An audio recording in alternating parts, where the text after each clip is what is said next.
Hello बच्चों, आप सभी का स्वागत है आपके अपने यूट्यूब चैनल चंद्रिका लेक्चरर में। और आज इस वीडियो में यहाँ पर देखेंगे जेक 10वां बोर्ड फाइनल एग्जाम 2026 के लिए सामाजिक विज्ञान का 20 VBI ऑब्जेक्टिव क्वेश्चन आंसर। ये जो वीडियो मेरा पार्ट वीडियो है ये 33 है, ठीक है। और ये जो हम क्वेश्चन यहाँ पर दे रहे हैं ये सभी क्वेश्चन इम्पोर्टेंट है, एग्ज़ाम में ज़रूर मिलेगा। सभी को आप अच्छे से याद कर लीजिए, ठीक है। वीडियो पसंद आए तो लाइक शेयर और कमेंट जरूर कीजिए। चैनल पर नए हो, अभी तक आप हमारे चैनल को सब्सक्राइब नहीं किए हो तो कर लो, क्योंकि हम इस तरह का वीडियो जो है अपने चैनल पर डेली लाते रहते हैं और फाइनल एग्ज़ाम तक हम देते रहेंगे, ठीक है।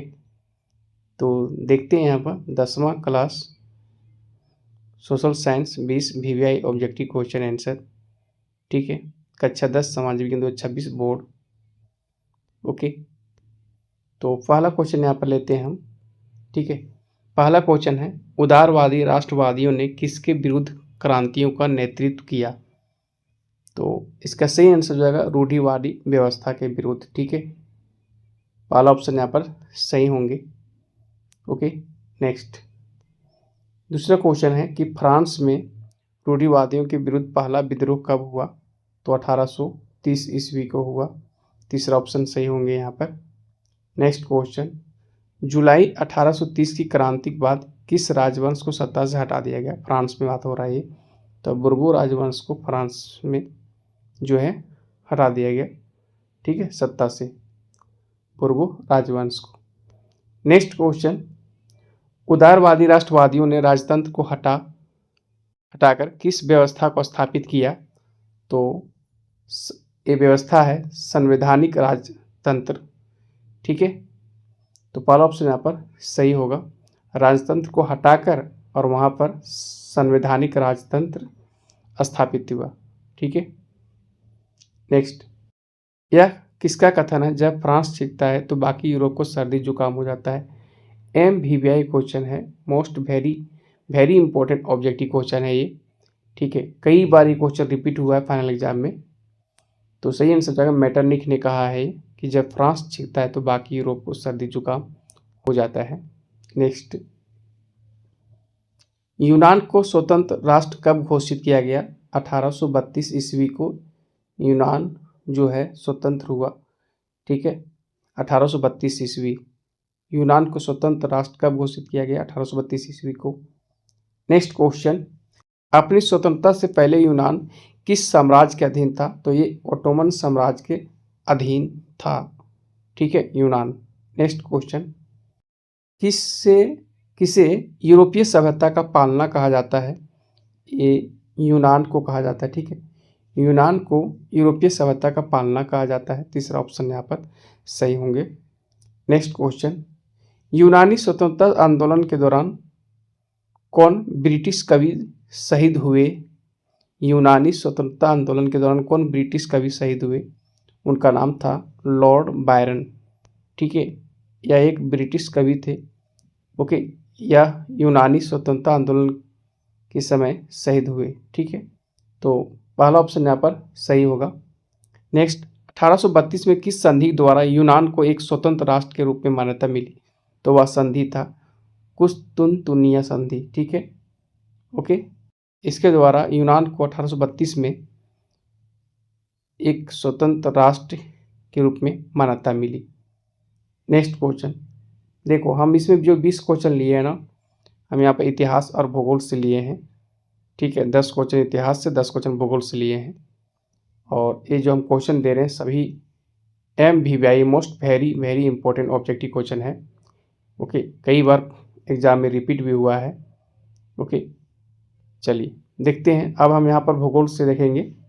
क्वेश्चन 11, सौर ऊर्जा निम्नलिखित में से कौन सा संसाधन है? सौर ऊर्जा, देखो यह एक पुनः पूर्ति योग्य संसाधन है, इसे नवीकरणीय संसाधन भी कहते हैं, ठीक है, पुनः पूर्ति योग्य को, क्योंकि यह जो है यह कभी ना कभी जो अगर यहाँ पर देखें यह नवीकरणीय योग्य संसाधन में, तो यह कभी नहीं समाप्त होंगे और इसका उपयोग हम लोग बार बार कर सकते हैं। और अनवीकरणीय इसका उल्टा होता है, ठीक है, ओके। तो ये हो जाएगा सौर ऊर्जा पुनः पूर्ति योग्य नवीकरणीय संसाधन है ये। नवीकरण योग्य संसाधन का एक उदाहरण है। नेक्स्ट क्वेश्चन, नवीकरण योग्य संसाधन का नवीकरणीय यहाँ पर देखना है तो सौर ऊर्जा हो गया, बॉक्साइट, कोयला, पेट्रोलियम, ये सभी यहाँ पर खनिज है। ये कभी न कभी जरूर समाप्त हो जाएंगे। ये तीनों जो देख रहे हैं, दूसरा ऑप्शन, तीसरा, चौथा, बॉक्साइट, कोयला, पेट्रोलियम, ये अनवीकरणीय है, अनवीकरणीय। ठीक है, तो ऊपर में क्वेश्चन था कि नवीकरण योग्य संसाधन के एक उदाहरण है, ऊपर लिखा हुआ है नवीकरण योग्य संसाधन का एक उदाहरण है तो सौर ऊर्जा हो गया। ठीक है, नेक्स्ट, नवीकरणीय साधन का उदाहरण है, यहाँ देखना है तो कोयला नहीं है, पेट्रोल नहीं है, भूमिगत जल है। भूमिगत जल एक नवीकरणीय संसाधन है। ठीक है, तो तीसरा ऑप्शन सही होगा। पेट्रोल, ये पेट्रोल कोयला तो अनवीकरणीय है। नेक्स्ट, नवीकरणीय संसाधन कौन है? कोयला, खनिज तेल, पवन ऊर्जा, प्राकृतिक गैस, नेचुरल गैस, यहाँ पर ऑप्शन था तो पवन ऊर्जा एक नवीकरणीय संसाधन हो जाएगा। ठीक है, बाकी कोयला, खनिज तेल, प्राकृतिक गैस सभी अनवीकरणीय है। नेक्स्ट, निम्नलिखित में कौन सामुदायिक संसाधन नहीं है? तो चारागाह एक सामुदायिक होता है, विद्यालय भवन भी होता है, शमशान घाट भी, जो शमशान भूमि वो भी होता है। लेकिन कृषि भूमि एक सामुदायिक संसाधन नहीं है, तो यहाँ पर नहीं पूछा है, तो तीसरा ऑप्शन सही होंगे। नेक्स्ट, सामुदायिक संसाधन कौन नहीं है? यहाँ नहीं पूछा है, सामुदायिक संसाधन कौन नहीं है, तो मंदिर एक सामुदायिक होता है, मस्जिद भी होता है, सार्वजनिक जो पार्क है वो भी सामुदायिक होता है, लेकिन घर एक सामुदायिक नहीं होता है संसाधन, या एक व्यक्तिगत संसाधन होता है, तो हम चौथा ऑप्शन सही करेंगे। नेक्स्ट, सड़कें व नहरें किस प्रकार के संसाधन है? तो व्यक्तिगत संसाधन तो ये सड़क होगा नहीं, किसी एक व्यक्ति का थोड़े होता है। विकसित संसाधन नहीं हो, ये राष्ट्रीय संसाधन है, नेशनल रिसोर्स है सड़कें व नहरें। तीसरा ऑप्शन यहाँ पर सही होंगे। नेक्स्ट, निम्न में से राष्ट्रीय संसाधन कौन है? तो शमशान घाट जो है ये राष्ट्रीय संसाधन नहीं है, चारण भूमि भी नहीं है, बाग भी नहीं है। शमशान, चारण भूमि, बाग, ये सभी जो है सामुदायिक यहाँ पर संसाधन हो जाएगा, लेकिन जल संसाधन एक राष्ट्रीय संसाधन होगा। ठीक है, चौथा ऑप्शन सही होंगे। नेक्स्ट, समुद्री क्षेत्र में राजनीतिक सीमा कितने किलोमीटर क्षेत्र तक राष्ट्रीय संपदा निहित है?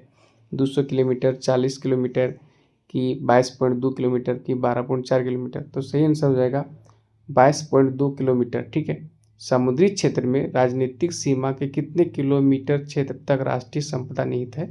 22.2 किलोमीटर। लास्ट क्वेश्चन, कितने किलोमीटर के बाद किसी देश का महासागरीय संसाधन पर अधिकार नहीं है?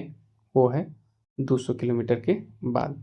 तो 20 क्वेश्चन यहाँ पर हम कंप्लीट कर लिए। ठीक है, ओके।